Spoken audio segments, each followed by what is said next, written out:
Well, greetings, world, and greetings, Seven Spot. It is time. I'm doing it again. It is time for another virtual and socially distant seven. Today, we have the great pleasure of doing our live stream in the same time zone.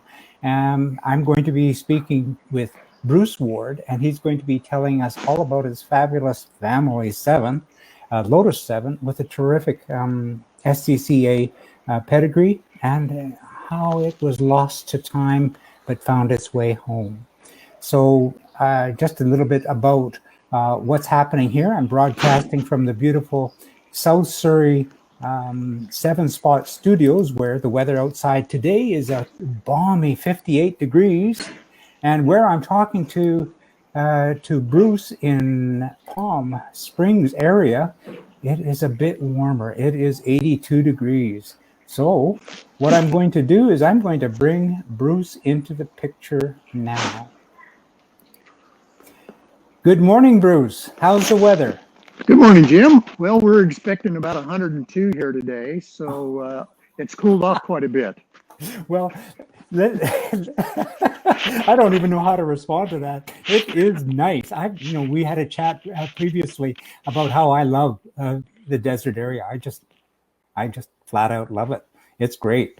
So you've got a terrific story there. You were there with your the whole family. I think you've got your son. I believe I saw.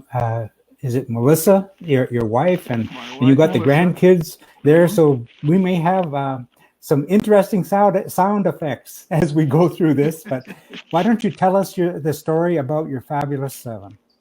Well, it really is a remarkable story, and the first thing I have to do is beg the forgiveness of your viewers for my excessive pride in the car, but I think you may agree that it's well-founded. This car was originally purchased and raced by my dad back in 1964. He bought the car from Bob Chalmans in February '64, and here you can see the license plate frame. Bob Chalman, Akiri Shirley, Manhattan Beach, and that frame was actually originally on my Lotus Elan, but I have moved it over to the Super 7. Okay, when my dad raced this car, there was no license plate. The specialized license plate that you see there is one of the very first specialized license plates in California. Okay. And I've actually had 7 guys offer me a substantial amount of money for that license plate. But in any case, he immediately went to racing with it, and he raced in the Pacific Division of the SCCA. Yes. And he actually ended up winning that division. Yes. In 1964. He ran in a total of 21 races and finished in first place. 13 times he got first place. Wow. 3 of those were first overall. And when I say overall, they almost always raced with the A and B production cars. And this is a C production car, so it was considered slower than the Cobras and the Corvettes. He actually ended up beating every Cobra and every Corvette on the West Coast in 1964, at least once. Wow, nice. He came up against a B production Corvette in 12 races. And out of those 12 races, he beat that Corvette. A guy named Fred Sutherland drove it. He beat that Corvette 8 times out of the 12 races. So when you had a tighter, twistier track, the 7 was very competitive with them. If you had some big long straightaways like at Riverside, the Corvettes and the Cobras had a 30, 40, sometimes 50 mile an hour advantage over the 7. So that long straightaway put the car at a distinct disadvantage. But on those shorter, twistier tracks, he was right in there with them. all the way. Cool. Now, I have posted a number of pictures, one of which is actually a starting grid where he's sitting in front of Ed Leslie's Cobra, and he actually had beat Ed Leslie the day before. This is at Tucson. And it's kind of funny because the Cobra, of course, has a lot more horsepower, a little over 300 horsepower. This car, 86 horsepower. Okay. So he had a little chat with Ed Leslie right before the race, and he told Ed Leslie, I said, well, I'll tell you what, when the flag drops, I'll go ahead and we've got a helicopter flying overhead here right now. I don't know if that's all right. Maybe I can just pause for a moment because we can do a little bit of a technical adjustment. I think that your microphone has slipped down a little bit, and you're getting a little bit of the noise of it brushing against your coveralls. Could you just move it up? Does it have a clip on it by any chance? Does what have a clip on it? The microphone that is hanging down on. Yeah, it's lost its clip. Yeah, just hang it onto your. I think it's got a clip that clips on there because we were hearing you breathing. There we go. Oh no. Oh dear. It's like we got a momentary. That's better. Okay. Oh, it seems to have been. There we go. Oh, that's perfect. Okay, well, I'll just hang on to it here then. Yeah, that's better because we're getting. I could hear you breathing real well, but I couldn't hear you speaking too much. So this is great. Where were we? Oh, Ed Leslie. That's better. Yeah. In any case, my dad told him, I said, when the flag drops, I'll just jump over to my left a little bit and you can go on by. He was also sitting on the grid with a couple of A production Corvettes. And of course, Ed Leslie was interested in beating them. My dad was interested in beating the C production cars that were behind him there.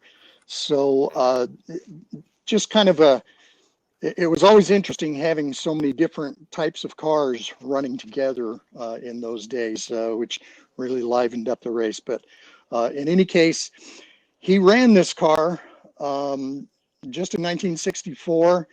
He actually showed up to one slalom race in early 65.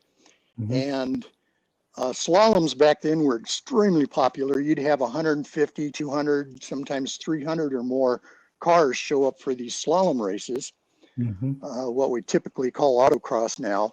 But a guy showed up with one of the slalom snakes.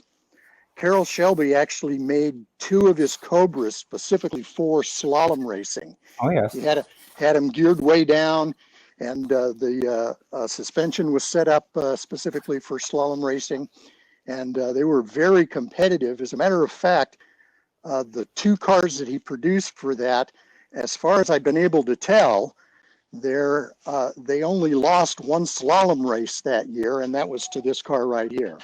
Wow, nice. Now, this car has excuse me for jumping in, but it's a little bit different than a number of the other sevens that were, I guess, in the SCCA circuit. Did they have a different engine specifically? Yes, this car is very unique in that respect. It is one of, as near as I can tell, 8 SCCA Super 7s. Now, there were a lot of Super 7s that ran in the SCCA. However, the factory in England actually produced 8 of these cars specifically for the SCCA. And the reason for that is that the 1340cc engine, they stopped producing that, early to mid 1963. Okay. But the SCCA did not allow anything larger than the 1340cc engine. So they had begun to put in the 1498 cc engine, but that was illegal in the SCCA for C production. They were too fast, I guess. But they ended up producing an additional 8 cars with the 1340cc engine, and they gave it a higher compression ratio. So it had the same horsepower, but a little bit more torque. And those 8 cars came with not only the engine that was tweaked a little bit, but they also came with the wobbly web wheels. So there were very few Lotus 7s that came out of the factory with the wobbly web wheels. About a dozen, as far as I can tell. 8 of those did come to the United States for SCCA racing. Now, it also came with the wider rear fenders than was standard at the time. These are not the original wings on this car. I do have the original front wings in the garage, but these are not them as well. Most of the rest of the car is very original. The windscreen that you see here, the street windscreen, did not come with the car originally. It only came with the Brooklyn's windscreen that you see here. And it did not come with a tonneau cover or the rain gear. However, the guy who bought the car from my dad in early 1965 purchased the rain gear directly from the Lotus factory. Now, I love to drive the car with the rain gear on, but it makes it very difficult to get in and out because you have about that much space to climb in there. And let me tell you, it isn't pretty. In fact, if there's anybody around with young children or small pets, I have to tell them to cover their eyes because it's not something they want to see. But occasionally I've had my wife in the car with the top on, and getting in and out is quite intimate. And it usually involves a lot of giggling and a few grunts here and there, but you know, it can be done. So this was added to the car afterwards. Now, originally, the car had a factory roll bar, which my dad replaced with just a single hoop. One of the other owners put this roll bar on, and you can see this tonneau cover here was originally made for the hoop. And was modified to accommodate the full roll bar here. I see that. But when my dad sold this car, he wrote a 9-page letter to the guy he sold it to. If you want to come on over here. Let's see if I can find that. Here it is here. And this describes a lot of the races he was in. Now you see it's on West Riverside Veterinary Hospital letterhead there. My dad was a veterinary doctor.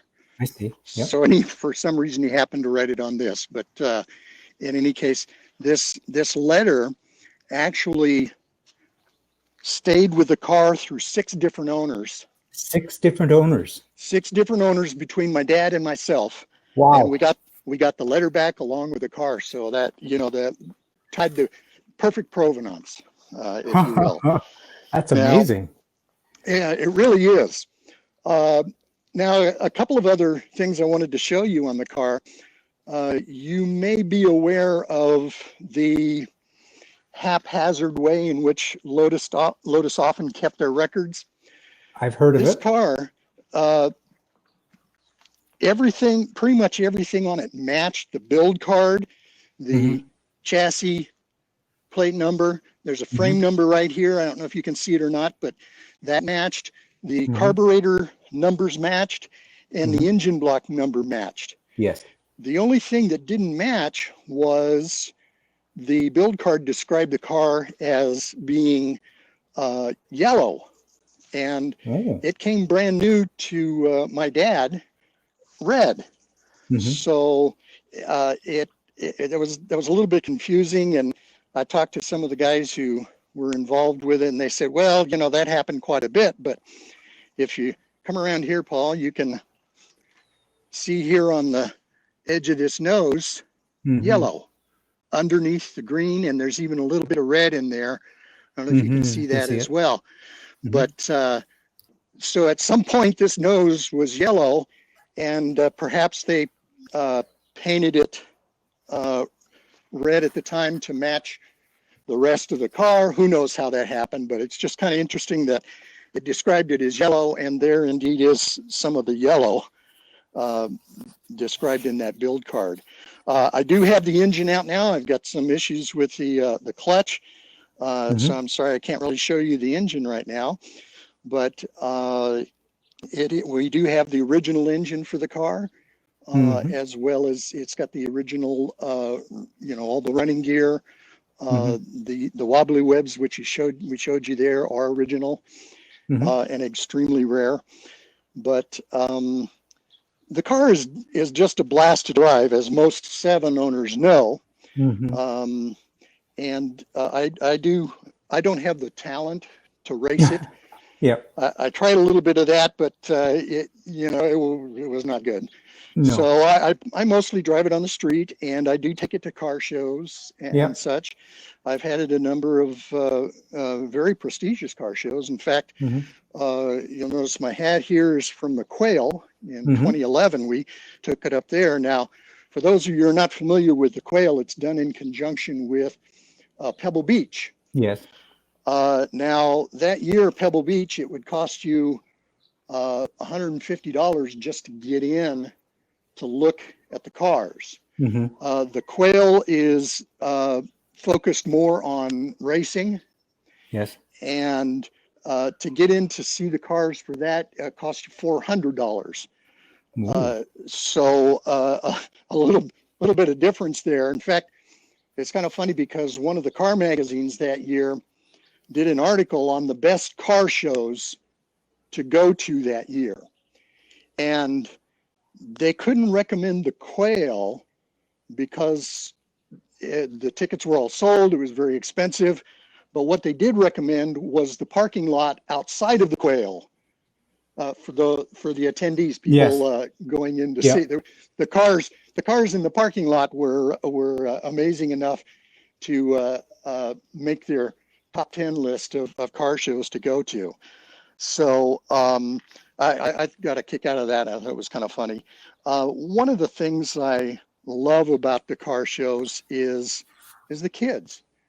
The local car show that I go to from time to time, most of the kids that show up there, especially the little ones, all they can see is Chevy door handles and do not touch signs and things like that. I remember being at a car show once, and I spotted this kid. He was about 30, 40 yards away. And I saw him turn around and spot the car. And his face just lit up, and he literally ran over to the car. His dad was right behind him, but couldn't quite catch him before he got to the car. I said, well, go ahead and climb in. They're quite certain that the car was made just for them. Because it's right at their level, and they can climb in without, of course, no doors on it or anything. But in any case, a lot of fun. One car show that I was at was out at the Desert Concourse in Palm Springs, and a guy named John Morton was there. Now, John Morton was a pretty famous IMSA driver. He drove for the Group 44 Jaguar team back in the 80s, and also he worked for Carroll Shelby, and he drove for Pete Brock's BRE Datsun team and won a number of championships with them. So fairly famous race car driver here in the United States back in the day. And he happened to show up at this car show, and he actually got his racing career started in 1963 in a Lotus Super 7. Kind of like Derek Bell.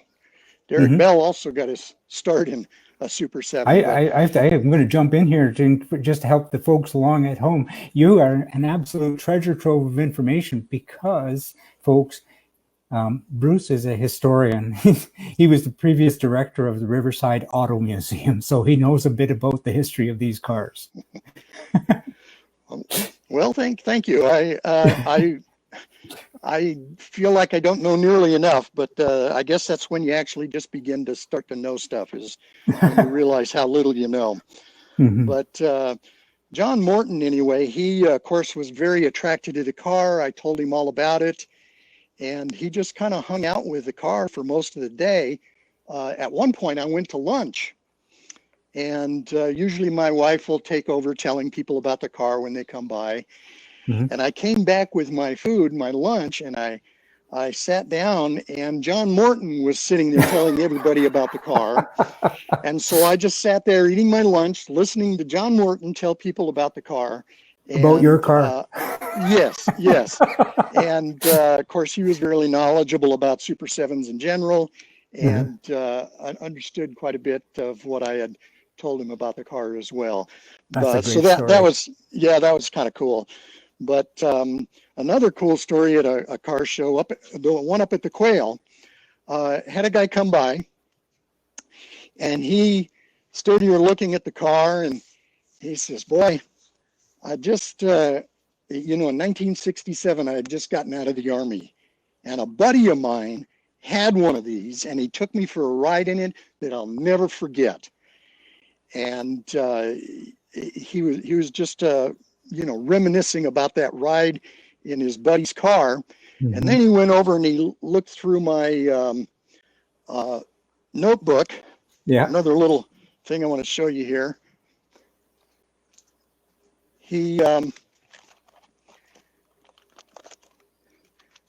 I have here the full circle of the owners of the car, with my dad and my mom at the top. Right. And then myself over here. This guy, Dean Watts, bought the car from my dad, and so on and so forth. But he saw this, and he goes, "Dean Watts is my buddy. This is the very same car that I got a ride in 50 some odd years ago." And he pulled out his cell phone and he called Dean. Yeah. And he said, "You'll never guess what I'm standing next to." So he thought that was pretty cool. And what a small world kind of a story that. No kidding. If cars could tell stories, they would. Yes. Now, these are just a few of the trophies. This is my dad's helmet that he used to drive the car. Cool. This was the spare wobbly web that came with I don't have a tire on it now, but that's the wobbly web that came with the car originally, very cool. Along with a few trophies or flags there from back in the day. This is California Sports Car Club region of the SCCA, Cal Club. Yes. Yep. And that's the region that he belonged to. Cal Club and SCCA for quite a while were at odds with each other. Okay. And they finally got together in 1961, I believe, and been together ever since. And SCCA ran all kinds of things in amateur racing as well as professional racing with the Formula 5000, Can-Am, and various other things. But number of the trophy plates as well that collected over the years. As a kid, I played with a lot of those trophies, and many of them were destroyed as a result. But I do still have quite a few, and I did pull the trophy plates off of some of those destroyed ones. Right. But in any case, the car is just a lot of phenomenal stories with it. And now I'm going to bring us to one point in our story. This is, I've written up the storyline for this as Lost in Time and the Last Survivor. Could you tell us why it is the last survivor? Well, I mentioned that there were 8 SCCA 7s that were produced. Yes. And as near as I've been able to tell, Hmm. this is the last of those 8 cars. Wow.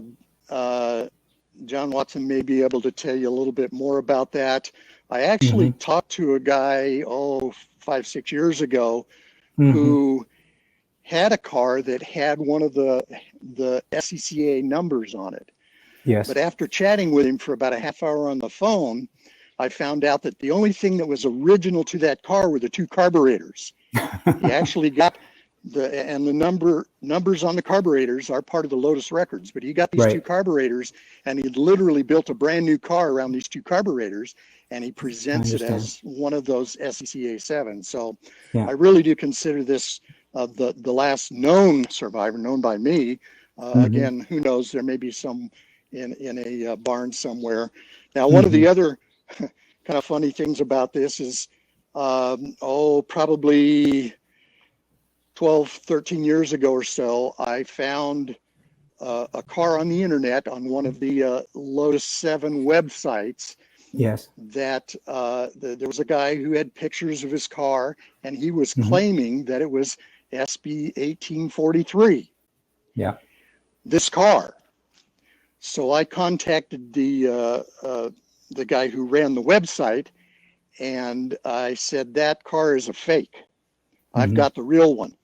And he Yes. said, prove it. So I sent him photographs of the chassis plate, the frame number, the carburetor, and Hmm. I proved it to him to his satisfaction. And then he posted that the other car indeed was a fake car. So Wow. this particular car has the honor of being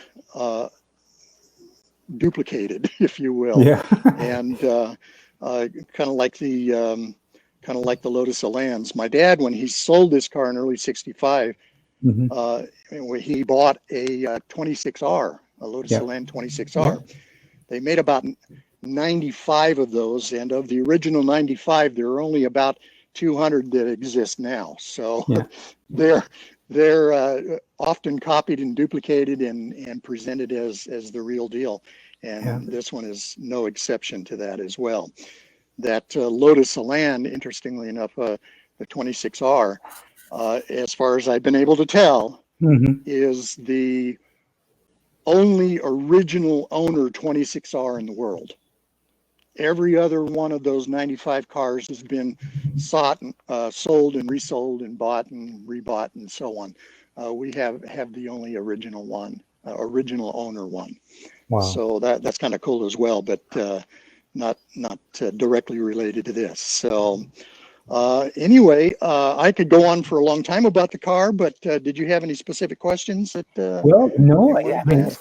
what really I loved, and I've told everyone, and I told you, is like, well, the thing I love most about the cars is the way the cars can tell a story of our lives, and I am just so totally pleased. I'm going to bring myself back into the picture here. I am so pleased to have the opportunity, Bruce, to meet you and to have you share your family story, because that it's great. Thank you so very much. Well, you're certainly welcome. And I always, as most car guys, like to talk about our cars. Oh yeah, And I and certainly love to I, talk about this one. No yeah, doubt about and it. there's So, lots of beautiful nuts and bolts and provenance and all of those things. But wow, yes. what a touching story! How your dad raced the car. It's a championship winning car. It's a unique car, Mhm. and somehow it slipped out of your family's ownership and went through 6 owners and Six found different its owners. way back to you. Mostly because the fellow who's holding the camera right now found it on the interweb. That's right. Yeah. And we were able to track the guy down who, well, Joel Lipkin vintage raced the car quite a bit, Yes. and lives up in the Bay Area, as far as I recall. And he had written an article about the car, and he actually mentioned my dad as the original owner. Wow. So Paul saw this, spotted this. We were able to track the guy down. Well, he had long since sold the car Mhm. to another guy, and that guy had sold it to another guy. Uh, Joel Lipkin was actually the fifth owner of the car, and Mhm. uh, the current owner at the time lives up in Petaluma, just north of San Francisco, and we were able to track him down, and we contacted him and told him, that my dad was the original owner of the car, and was he interested in selling it? And he wasn't at the time, but he did contact us about a year later and said, yeah, I'm ready to sell the car. So I paid about 10 times what my dad paid for the car in order to get it back.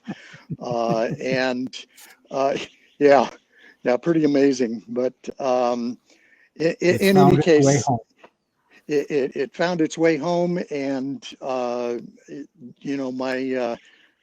granddaughter, when she sees the car, she refers to it as Daddy's car, which is Daddy is Paul. So it's already his as far as she's concerned. That's wonderful. That is so wonderful. Now, one thing else I want to point out, a couple more things here. I've got right here is John Morton actually signed the car. It's pretty faded at this point. Oh, I can make that out a little. Yeah. Kind of make that. That's John Morton's autograph there. Also, this paint job on here is 27 years old. So the car is in pretty bad need of a restoration, but it's still a lot of fun to drive. And I debated whether to restore it like this, because this is the same kind of livery that my dad had actually done the Elan in, the 26R. And the car was originally red.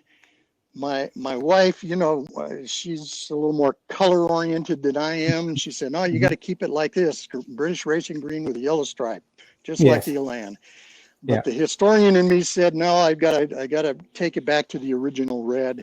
So that's probably what I'll do here in the near future is do the original red. You can see on the dash here, the guy who bought it from my dad painted it black, but you can see bits of the red. Right there in there, and I've put a few of the trophy plates on there as well. The darker gauges there are not original, but you can see the two more faded ones. Those are original gauges there as well. The car does have its original skin, its original frame, and those are pretty rare these days. I have anecdotal information about how many of these sevens have their original frames and skins, and it comes in at less than 200. They originally produced just under 3,000 of the sevens in 4 different series, and there are about half of those still in existence, from what I can tell. And only about 10 or 15% of those have not had their frames replaced. So it's a unique car in that regard as well. So a great deal of it is original. So in any case, it's been a lot of fun talking with you here, Jim, and I thank you for the opportunity. I say thank you. It's not about me. This is about you and your car and your story. And so for all of us at Seven Spot, once again, we say thank you. And to which I'm going to say, Paul, thank you for holding the camera and finding your dad's car for him. And right now I'm going to say thanks again, and we'll look forward to seeing you at Seven Spot. Very good. Thank you, Jim. You bet. Bye for now.